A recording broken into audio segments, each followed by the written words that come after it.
ሁላችንም ህይወትን ስንጀምር ከሌሎች ሰዎች ውጪ ምንም የለንም ማለት በሚቻል መልኩ በሰዎች ላይ ጥገኛ ሆነን ነው የምንጀምረው። እዚች ምድር ላይ ያለ ሰው እገዛ ልናድግ ወይም ልንለወጥ አንችልም። ስለ እድገታችን ሁሌም ቀና ብለን የምንመለከተው ሰው አለ ማለት ነው። ስለዚህ ፓራዳይማችን ወይም የአስተሳሰባችን ማዕቀፍ ወደሚያሳድገን ሰው ሺፍት ሆነ ማለት ነው። በዛች የወጣትነት እድሜያችን ሁልጊዜ የምናስበው ዩ ብለን ነው የምናስበው፣ አንተ ወይም አንቺ ብለን ነው የምናስበው።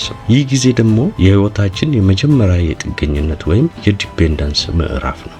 ነገር ግን የሰው ልጅ እያደገ ሲመጣ የእድገት ጉዞ ከጥገኝነት ወይም ዲፔንደንስ ወደ ነጻነት ወይም ኢንዲፔንደንስ የሚደረግ ታላቅ ሽግግር እየተጠጋን እንመጣለን። ራሳችንን የምንችል ሰዎች መሆን እንፈልጋለን። እድሜያችን እየጨመረና ውስጣዊ ማንነታችን እያደገ ሲሄድ በሌሎች ላይ መደገፍን ትተን ራሳችንን የመቻል ፍላጎታችን ይነቃቃል። ይህ ማለት ትኩረታችንን አንተ ወይም ዩ ከማለት ይልቅ እኔ ወይም አይ ወደ ማለት የምንዞርበት የብስለት ምዕራፍ ነው። በዚህ ጊዜ ይህን ነገር ለራሴ ማድረግ ይችላለሁ፣ ለህይወቴ ሙሉ ኃላፊነት ወይም ሪስፖንሲብል የሚወስደው እኔው ራሴ ነኝ ብለን በልበ ሙሉነት ማሰብ እንጀምራለን።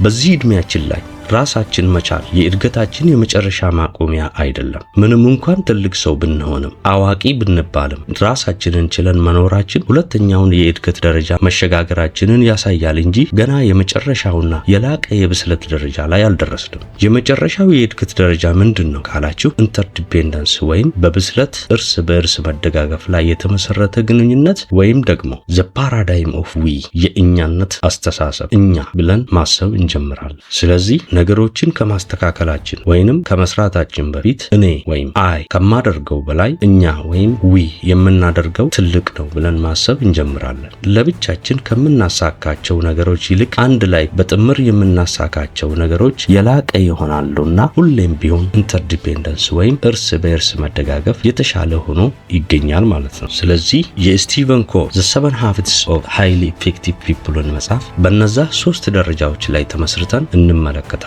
ማለት ነው። ዲፔንደንስ፣ ኢንዲፔንደንስ ከዛ ደግሞ ኢንተርዲፔንደንስ። ከጅምር መሰረቱ ስንነሳ ራሳችንን ማስተካከል አለብን። ፊክስ ዩርሴልፍ ፈርስት ይለናል። የመጀመሪያዎቹ 3ቱ ልማዶች ወይም ሃቢትስ ከራሳችን ጋር የምናደርጋቸው የግል ልማዶች ናቸው። እዚህ ምድር ላይ ምንም አይነት ነገርን ማስተካከል የምንፈልግ ሰዎች ከሆንን መጀመሪያ በውስጣችን ያለውን ነገር ማስተካከል የምንችል መሆናችንን ማረጋገጥ አለብን። ድርጅት አለኝ፣ ሰዎችን እመራለሁ ብለን ብዙ ሰዎችን ለመምራት ከመዘጋጀታችን በፊት አልፎ ተርፎ ከጓደኞቻችን ከትዳር አጋራችን ጋር የተፈጠረውን ጸብ ወይም አለመግባባት ለማብረድ መሞከራችንን ከመጀመራችን በፊት መጀመሪያ ከራሳችን ጋር የምናደርገውን ውስጣዊ ውጊያ ወይም ኢንተር ኮንፍሊክትን ማሸነፍ የምንችል ሰዎች መሆን አለብን። በዚህም ምክንያት አይምሯችንን መቆጣጠር የማንችል ሰዎች ከሆንን ምንም አይነት ውጫዊ ነገር መቆጣጠር የምንችል ሰዎች አንሆንም። ስለዚህ የመጀመሪያው ሀቢት ወይም ልማድ ምንድነው ካላችሁ ቴክ ባክ ኮንትሮል ኦፍ ዩር ላይፍ ይላል። በድጋሚ ህይወታችሁን መቆጣጠር መቻል አለባችሁ። እንደ ፈረንጆቹ አቆጣጠር በ1942 ቪክቶር ፍራንክ የተሰኘ ሳይካትሪስት ወደ ናዚ የጋራ ማሰቃያ ካምፕ ወይም ኮንሰንትሬሽን ካምፕ ገብቶ ነበር። ቪክቶር ፍራንክ ማሰቃያ ካምፕ በመግባቱ ምን አጣ? ያጣቸው ነገሮች ምንድናቸው ካልን ንብረቱንና ቤቱን ተነጥቀዋል፣ ፍሪደሙን ወይንም ነጻነቱን አጥቷል። በተጨማሪም ከሁሉ በላይ የሚወዳትን ባለቤቱ ተነጠቀ።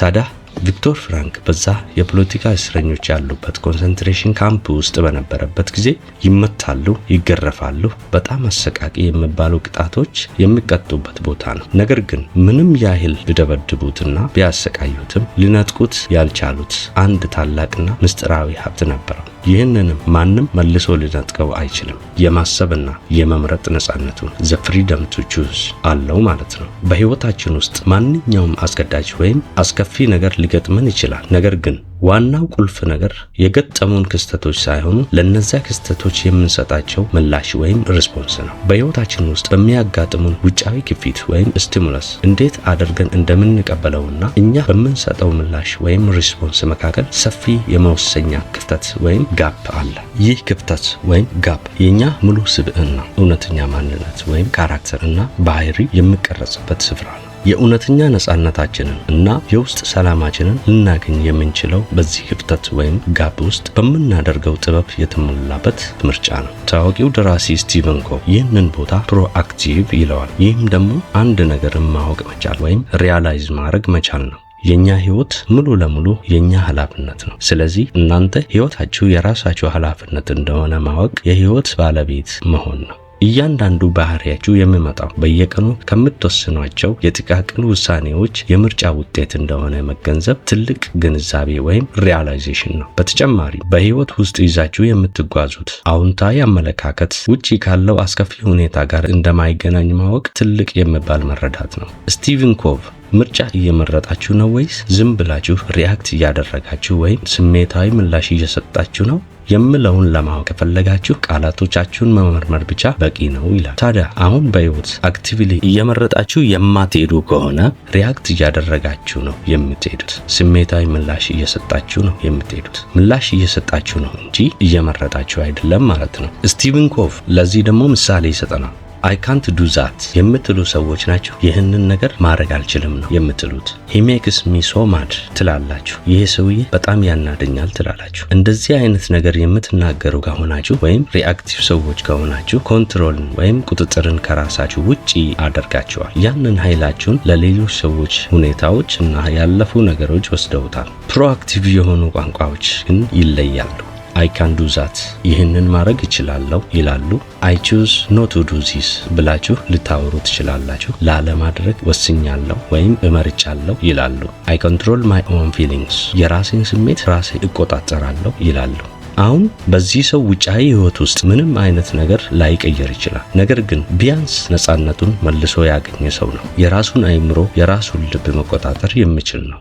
ያንን ደግሞ ተቆጣጥሮ ቀሪውን ነገር እንዳለ አይመለከተኝም ብሎ የተወሰው ነው። ስለዚህ ያንን ማድረግ የሚችል ሰው ከሆነ ምንም የሚሆን ሰው አይሆንም። ፍሪደሙን ወይም ነፃነቱን አግኝቷል እንላለን። ሁል ጊዜ ልናስታውሰው የሚገባ ነገር በህይወት ምንም አይነት ነገር ቢያጋጥመንም ያንን ነገር የምንቀበልበት መንገድ ሁሌም ቢሆን የራሳችን ምርጫ ነው። ታዲያ ምርጫውን እየመረጥን ወይስ ዝም ብለን ሪአክት እናደርጋለን? ዕለት ተዕለት በምናደርገው ህይወት ውስጥ ሁለት ነገሮችን ልብ ልንል እንችላለን። አንደኛው ሰርክል ኦፍ ኮንሰርን ይባላል። ሁለተኛው ደግሞ ሰርክል ኦፍ ኢንፍሉዌንስ ይባላል። ሰርክል ኦፍ ኮንሰርን የሚባለው የሚያሳስቡን ነገሮች ያሉበት ቦታ ነው። ለምሳሌ የሀገሪቷ ኢኮኖሚ ያሳስበናል። ጎረቤቶቻችን ስለኛ ያላቸው አመለካከት ያሳስበናል። የምንደግፈው የእግር ኳስ ቡድን ያሳስበናል። እነዚህ ሁሉ ነገሮች ግን በእኛ ቁጥጥር ስር ናቸው ወይ ካልን አይደለም። አብዛኛው የሚያሳስበንና የሚያስጨንቀን ነገር ከቁጥጥራችን የወጣ ነገር ነው። ሪአክቲቭ ሰዎች ትኩረታቸውን የሚያደርጉት በዚህ ሰርክል ኦፍ ኮንሰርን ላይ ነው። አብዛኛው ኤነርጂያቸው፣ አቅማቸውና ጉልበታቸው የሚባክነው እዚህ ላይ ነው። እነሱ ሊቆጣጠሩት የማይችሉ ችግሮች ያነሱና ስለዛ ችግር ቅሬታ ያቀርባሉ፣ ይጨነቃሉ፣ ያስባሉ። አብዛኛው ጊዜያቸውን በዚህ አይነት ነገር ላይ ያሳለፉ በመጡ ቁጥር እነሱ መቆጣጠር የማይችሉት ነገር በጣም እየሰፋ ይመጣል። ምክንያቱም ኃይላቸውንና ጉልበታቸውን መቆጣጠር በማይችሉት ነገር ላይ አውጥተዋል። ሰርክል ኦፍ ኢንፍሉዌንስ የሚባለውን ደግሞ እንመልከት። የምርም ራሳችንን ልንቆጣጠረውና ደስ ካለ ልንቀይረው፣ ልንለውጠው የምንችለውን ነገር ማየት መቻል አለብን። የመጀመሪያው ለምሳሌ አቲቲዩድ ወይም የራሳችን አመለካከት መቀየር እንችላለን። ልማዶቻችንን ወይም ሃቢትስ ካልወደድናቸው መለወጥ እንችላለን። ሰዎችን ስታናግሩ የምታናግሩበት መንገድ ትክክል ካልሆነ ያንን ማስተካከል ትችላላችሁ። ሙሉ ኃይላችሁንና ሙሉ አቅማችሁን አውጥታችሁ ፎከስ የምታደርጉበት ነገር በህይወታችሁ ላይ ትልቅ የሚባል ልዩነት ይዞላችሁ ይመጣል። ፕሮአክቲቭ ሰዎች እነሱ ኢንፍሉዌንስ ማድረግ በሚችሉ ነገር ላይ ብቻ ነው ፎከስ የሚያደርጉት። ማለትም እኔ መቆጣጠር የሚችለው ነገር ምንድነው? ያንን ነገር ማስተካከል እችላለሁ ወይ ይላሉ። መልሱ አዎ ከሆነ ያንን ነገር በማስተካከል የሚንቀሳቀሱ ወይም አክት የሚያደርጉ የሚተገብሩ ይሆናሉ። ህይወቴ የራሴ ኃላፊነት ነው ብለው የሚያስቡ ሰዎች ይሆናሉ እንጂ ባለፈው ህይወታቸው በሌሎች ሰዎች ወይንም በሌሎች ጉዳዮች ላይ እያማረሩ የሚያልፉ አይደሉም። የራሳቸውን ህይወት በራሳቸው እጅ ስር ይዘዋል። መቆጣጠር የሚችሉትን ነገር ተቆጣጥረዋል። መቆጣጠር የማይችሉትን ነገር ደግሞ ተወት ማድረግን የለመዱ ናቸው። The 7 Habits of Highly Effective People የተሰኘውን መጽሐፍ እየቃኝን ሁለተኛው ክፍል ላይ ደርሰናል። የመጀመሪያውን ልማድ በዚህ መንገድ ተመልክተናል። ከዚህ በኋላ ያሉትንም ደግሞ በቀጣይ ክፍሎች ይዤላችሁ እመጣለሁ። እስከ መጨረሻው ስለተከታተላችሁኝ አመሰግናለሁ። ቻው።